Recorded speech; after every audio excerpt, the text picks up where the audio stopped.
Hey, what's up everyone? Morey Croson here from the Performance Lab in California. We're going to go through a throw member video today.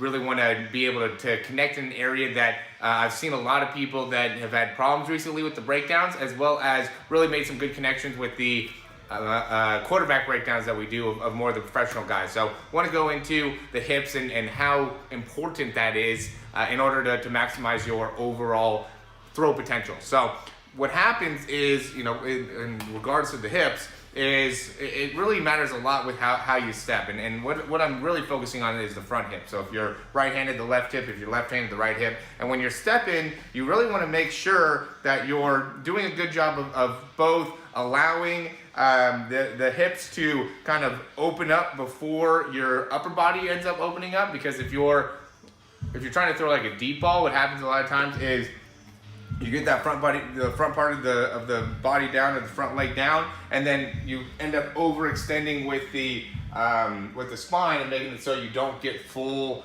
activation there. But then there's another part where people go and they'll overly open with that front hip, and now they made it so they have no power. They drop the elbow. There ends up being a lot of problems that happen there as well. So you want to be able to understand that in order to maximize our potential here, we want to be able to step and get a little bit of openness with that initial step, so you can basically completely deactivate yourself if you open up your hips all the way from the beginning. But then you also want to make it so you're not so closed that you're not going to allow yourself to, if you're throwing a deeper ball or having to get rid of the ball quickly, you're not going to be able to get any power into it. Because if your hips are too closed, then your upper body ends up a lot of times leading the way, and then you end up using all arm. Okay, so what it should look like is it should be not exactly 180 degrees when you end up stepping, but I would say probably about 200 degrees or 160, depending on how you do the angle.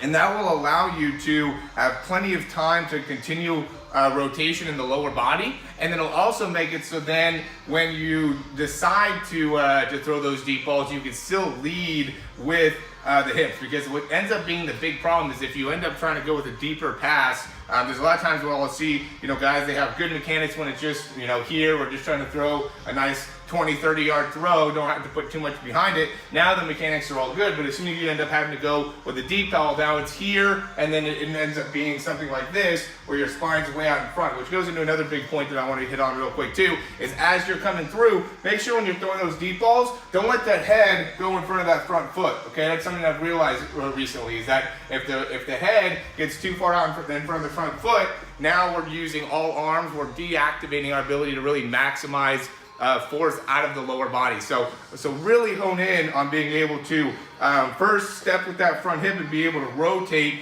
as you're transferring forward. If you feel yourself as you're coming forward, that hip not moving at all, or feeling very locked up, now that's a problem. Now you're not getting as much out of that stability in that front hip, which is making it so you're not going to be able to get as much force out of the throw. So big concentration on how to control that front hip, how to better utilize that front hip, making it so that's something that you're conscious of as you're going through the throw. And how you're interacting with the ground also has a big part of that as well. Okay, so make sure you're getting that full rotation on that ankle. You should be, as you come through, you should feel weight on the outside part of the foot as well as weight on the balls of your foot. So don't just allow all of your weight to just be on the outside part of the foot, and then also don't just have all your weight on the balls of your foot where you're falling forward. Okay, so you want to be able to make sure you're balanced, make sure you're stable in order to, again, maximize efficiency, maximize power out of that front leg.